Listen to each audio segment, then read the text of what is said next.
నంద్యాల పట్టణంలో 2 సెంట్ల స్థలాన్ని నిలబెట్టుకోవాలి. 2 సెంట్ల స్థలం ఇస్తున్నటువంటి ముఖ్యమంత్రి హామీని నిలబెట్టుకోవాలి. 2 సెంట్ల స్థలం ఇస్తానటువంటి ముఖ్యమంత్రి హామీని వర్తిల్లోని భారత కమ్యూనిస్ట్ పార్టీ సిపిఐ ఇవ్వాలి. అర్హులైన పేర్ల 2 సెంట్ల స్థలాన్ని ఇవ్వాలి. పార్టీ గత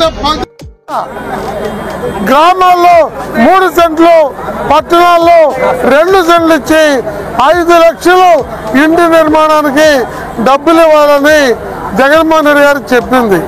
ఆయన పెడచెవిన పెట్టాడు. ప్రజల ఆలోచన అలజడి గమనించిన తెలుగుదేశం పార్టీ ఎన్నికల ముందు మేము 2 సెంట్లు 3 సెంట్లు ఇస్తామని వాగ్దానం చేసింది. మా పార్టీ సిపిఐ ఇవాళ రాష్ట్రంలో 9 లక్షల మంది చేత అర్జీలు ఇప్పుడుగా పెట్టించాం. మరో 10 లక్షల మంది అర్జీలు పెట్టుకోవాల్సిన వాళ్ళు ఉన్నారు. వాళ్ళందరి చేత అర్జీలు పెట్టించాము.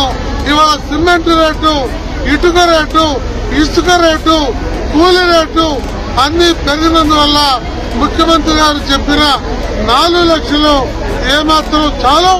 అందుకని 5 లక్షలకు పెంచి ఇవ్వమని మేము కోరుతున్నాం.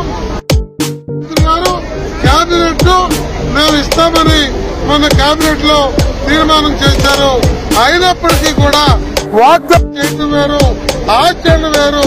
కాబట్టి మేము ఆ ప్రభుత్వానికి 6 మాసాలు అర్జీలు ఇచ్చినాక గడువిస్తున్నాము. 6 మాసాల్లో పేదలకు ఇంటి స్థలము 5 లక్షల రూపాయలు కేటాయించి ఒక కనీస నివాసయోగ్యమైన ఇల్లు నిర్మాణానికి సహకరించకపోతే 6 మాసాల తర్వాత ప్రత్యక్ష ఆందోళనకి సిద్ధపడతామని చెప్పి ప్రభుత్వాన్ని హెచ్చరిస్తున్నాం. నంద్యాల పట్టణంలో పేద ప్రజలకు 2 సెంట్ల స్థలం కావాలని ఈరోజు తహసీల్దార్ కార్యాలయం ముందు వ్యక్తిగత అర్జీల కార్యక్రమాన్ని సిపిఐ ఆధ్వర్యంలో చేపట్టడం జరిగింది. ఈ కార్యక్రమంలో చెప్తా ఉన్నాం, రాష్ట్ర ఆర్థిక న్యాయ శాఖ మంత్రి ఎన్ఎండి ఫరూక్ గారు చాలా సీనియర్ మంత్రిగా ఉన్నాడు. గత పాలకులు 13,800 మంది వాలంటీర్స్ ద్వారా ఇక్కడ ప్రజానికానికి లబ్ధిదారులను ఎంపిక చేసి ఒక్కరు కూడా ఇవ్వలేదు. కాబట్టి ఈసారైనా ఈ నంద్యాల పట్టణంలో వైఎస్ఆర్ నగర్, నందమూరి నగర్ తప్ప ఎక్కడ 25 సంవత్సరాల నుంచి ఒక్క ఇంటి పట్టా కూడా ఇవ్వలేదు. ప్రజలు చాలా ఇబ్బందులు పడుతూ ఉన్నారు. ముఖ్యంగా ముస్లిం మైనారిటీలు, దళితులు, బీసీ వెనుకబడినటువంటి వర్గాల వాళ్ళు, పేద ప్రజలు, అదేవిధంగా ఉన్న వర్గాల వాళ్ళు కూడా ఇల్లు లేక చాలా ఇబ్బందులు పడుతూ ఉన్నారు.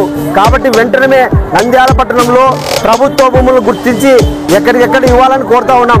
6 నెలల కాలంలో మీరు స్పందించినటువంటి కార్యక్రమంలో మేమే కూడా ఎర్ర జెండాలు పాతి ఖచ్చితంగా ఉద్యమాన్ని చేపడతామని చెప్పేసి తెలియజేస్తా ఉన్నాం.